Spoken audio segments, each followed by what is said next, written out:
Le procès de Charles Onana s'est ouvert ce 7 octobre 2024 devant le tribunal correctionnel de Paris. L'auteur franco-camerounais est jugé aux côtés de son auditeur pour, je cite, contestation de l'existence des crimes de génocide. Précisément le génocide des Tutsis au Rwanda de 1994. Il est poursuivi pour des propos tenus dans son livre « Rwanda, la vérité sur l'opération turquoise » paru en 2019. En 2020, la FIDH et Survie avait porté plainte. Après l'audition de Charles Onana ce lundi, c'est au tour des témoins d'être attendus. Face au juge, lundi, Charles Onana s'est attendu de contester l'existence du crime de génocide. Je cite, « Je ne nie pas du tout le génocide et je ne le ferai jamais », a-t-il déclaré, dénonçant, je cite, « un procès d'intention ».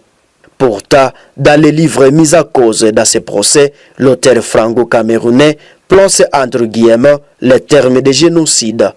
Il parle, je cite, « dogme ou de l'idéologie du génocide ». Il écrit également qu'affirmer que le génocide des Tutsis de 1994 au Rwanda a été planifié par le régime Hutu constitue, je cite, une thèse conspirationniste, même l'une des plus grandes escroqueries du XXe siècle. L'existence de cette planification a pourtant été caussée par plusieurs juridictions, aussi bien en France qu'à l'étranger. Je reçois beaucoup d'encouragement du peuple congolais, des intellectuels en particulier, et puis de toutes les victimes de la RDC qui m'envoient beaucoup de messages. Je profite de ce moment particulier pour leur dire merci.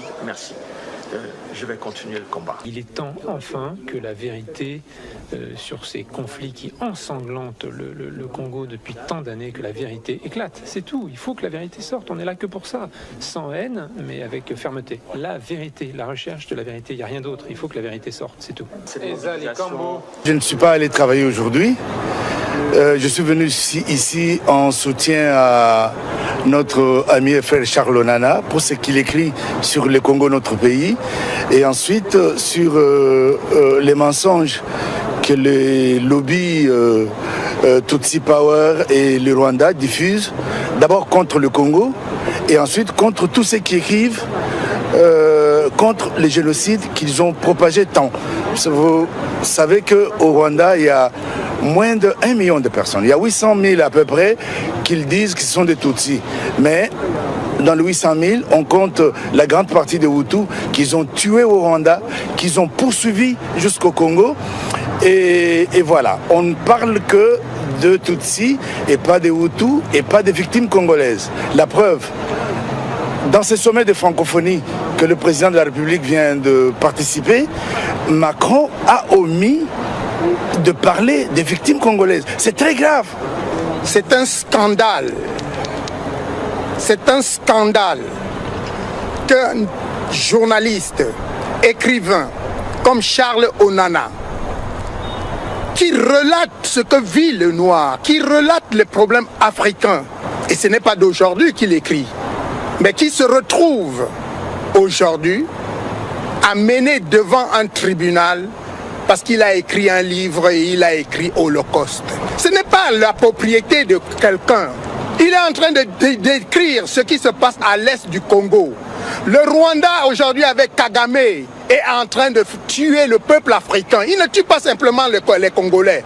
Nous, panafricanistes qui nous battions du matin au soir, jour et nuit ici à Paris, pour que l'homme noir soit libre, nous ne pouvons pas l'accepter. Nous sommes là par, j'ai envie de dire, une dette spirituelle et morale à l'égard de M. Charles Onana qui fait un travail immense et nous ne serons jamais assez reconnaissants pour ce journaliste, ce travailleur, ce chercheur de vérité et grâce auquel nous permettons enfin de diffuser des informations au-delà du peuple congolais, mais dans le monde entier, pour sensibiliser et intéresser des personnes qui sont ignorantes de la tragédie, l'immense tragédie du peuple congolais.